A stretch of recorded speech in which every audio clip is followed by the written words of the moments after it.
Ang ika-6 na bahagi ng recap sa buhay ni Naruto. Ika-4 na digmaang pandaigdig ng Shinobi, ang kasukdulan. Dumating ang mga Shadow Clones sa lahat ng natitirang battlefield upang masiguro ang maruming reinkarnasyon sa mundo, tinanggal ang mga Zetsu na nakalusot sa hanay ng alyansa at tinalo ang anumang natitirang Zetsu. Ang tagumpay ay tila malapit nang makita ng Sensor Division ang isang bagong banta malapit sa ika-4 na dibisyon, simula hinati ang kanyang sarili bago ang kanyang pagbubuklod at ang muling pagkakatawang tao na si Madara Uchiha. Gulat na gulat sa revelasyon na ito, lahat sila ay nagtaka kung sino ba talaga ang lalaking Toby na nakamaskara. Binigyan sila ni Madara ng kaunting oras para pag-usapan ito at agad silang atakihin. Pinutol niya ang mga bahagi sa hanay ng ika-4 na dibisyon at gumamit ng Rinnegan upang maiwasan ang mga clones, ang counter-attack ng Tsuchikage at ni Gaara. Sa pagnanais na maalis silang lahat ng sabay-sabay, binagsakan sila ni Madara ng meteorites habang muling nagsama-sama ang mga nakaligtas.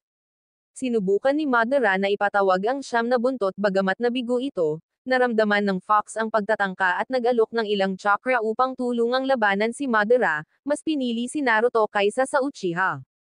Ginamit ng Shadow Clone ang Nine Tails Chakra para kontrahin ang Madara na tibati ng mundo ng mga puno na may malalaking bola na umiikot sa mga Serial Zone Spheres.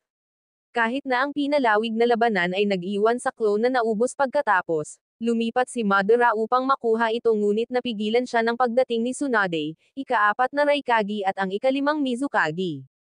Ang 5 Kage ay nangakong haharapin ng kanilang mga sarili si Madara at hiniling na sa halip ay tumutok si Naruto sa pagtalo kay Toby. Ang clones ay nagkalat ng ang tunay na Naruto ay nakipagtagpo kay Toby. Nakipagsagupaan sina Naruto at B sa reincarnated na Jinchuriki ni Toby, na nakaistilong parang Six Paths ni Pain.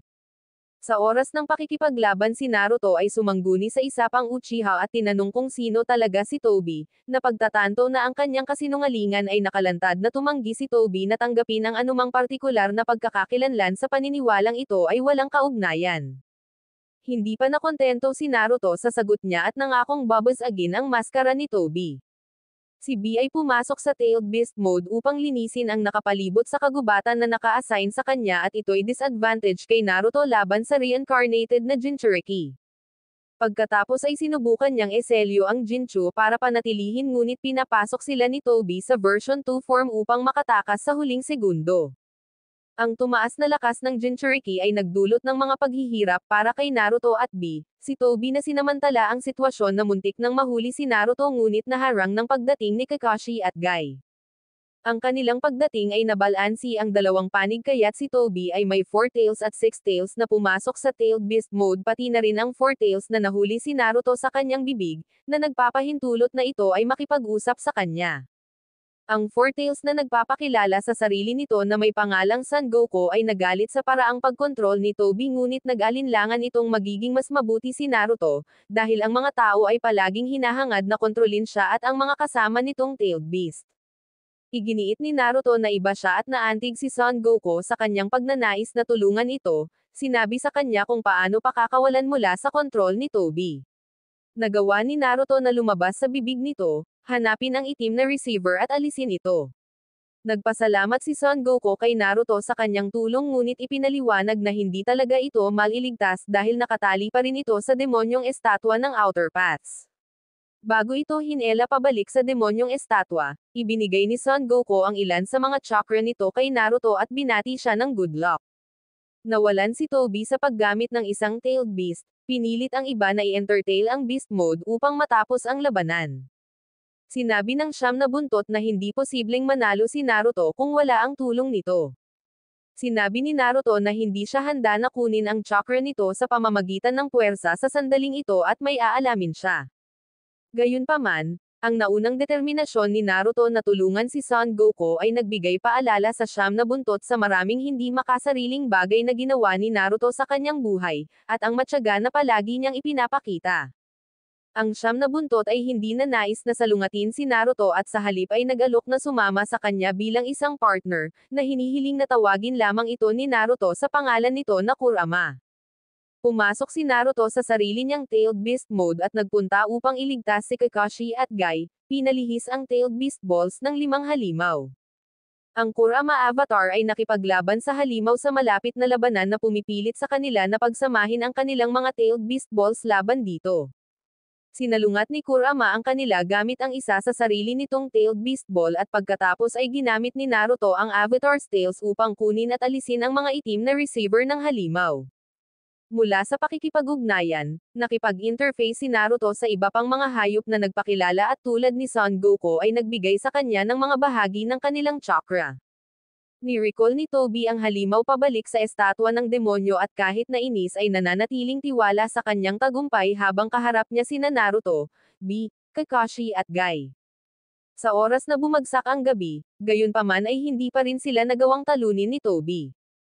Isang liwanag ang kalaunan ay bumaba sa muling pagkakatawang tao ng Jinchuriki na pinigilan ni B na nagpapahintulot sa kanila na bumalik sa kabilang buhay at senyales na sa wakas ay natalo na ni Itachi si Kabuto. Nang nauubos na ang kanyang mga pagpipilian, idineposito ni Toby ang binihisago at ang Kohaku no Johei na naglalaman ng mga bahagi ng chakra ni Kurama sa estatwa ng demonyo na pinagsama sa isang fragment ng 8 buntot. Ang chakra ng Gyuki na nakuha niya dati ay sapat na upang simulan ang muling pagkabuhay ng 10 buntot. Sina Naruto, Kakashi at Guy ay nagsimulang tumuon sa pagsira dito ngunit patuloy na pinipigilan ni Toby gamit ang kanyang kakaibang teleportasyon at ang hindi madaling unawain na mga kakayahan. Gayunpaman, mula sa pakikipaglaban, napansin ni Kakashi na ang mga kakayahan ni Toby ay tila nauugnay sa kanyang sariling kamway. Upang samantalahin ito, ginamit ni Kakashi ang isa sa shadow clone ni Naruto na inatake si Toby at nang malapit nang masira ang clone ng isa sa mga pag-atake ni Toby, ginamit ni Kakashi ang kamui dito nang hindi napapansin ni Toby. Pagkatapos ay inatake ni Naruto ang tailed beast ball na natakasan ni Toby sa pamamagitan ng pag-atras sa dimensyon ng kamui. Natagpuan niya ang clone na naghihintay sa kanya doon at sinira nito ang kanyang maskara gamit ang isang Rasengan. Nang makita nila ang kanyang mukha, kinilala ni Guy at Kakashi si Toby bilang kanilang kababatang kaibigan, si Obito Uchiha na matagal na nilang inakalang patay na. Tumanggi si Obito na ipaliwanag ang kanyang mga aksyon sa kanila at sa halip ay sumalakay na umakit kay Madara na nakatakas sa paglaya ng Impure World Reincarnation sa kanilang lokasyon. Nang makita si Madara, tinanong ni Naruto kung ano ang nangyari sa Kage, kung saan ang nakatatandang Uchiha ay sumagot na sila ay nasa masamang kalagayan nang siya ay umalis sa kanila. Mula doon at sa pag-uusap niya sa pagitan ni Madara at Obito partikular na ang kanilang pagmamanipula kay Nagato.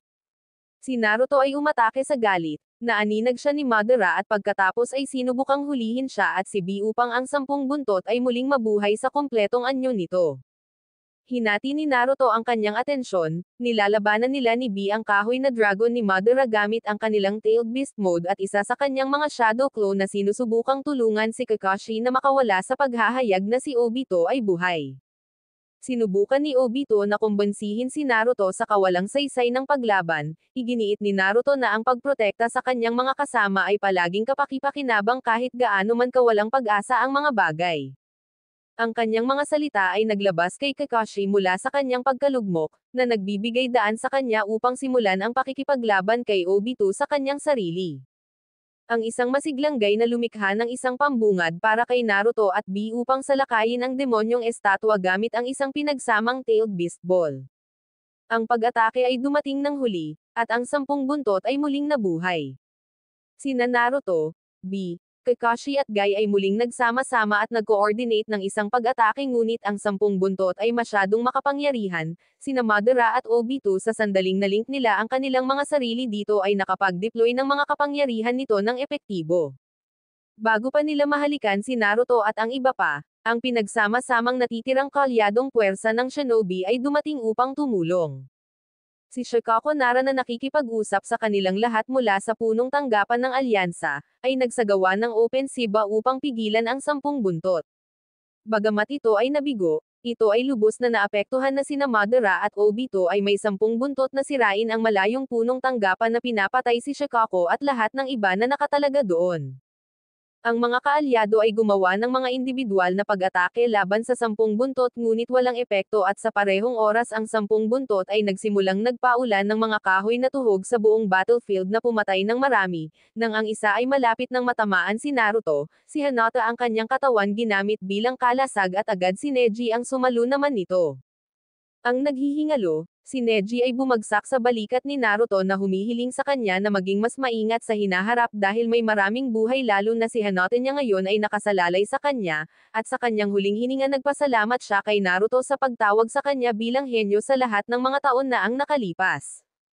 Si Naruto ay labis na nabalisa sa pagkamatay ni Neji habang sinubukan ni Obito na gamitin ito bilang isang halimbawa ng hindi kinakailangan ang kamatayan dulot ng digmaan na maaaring malutas sa bagong mundo na nais niyang likhain.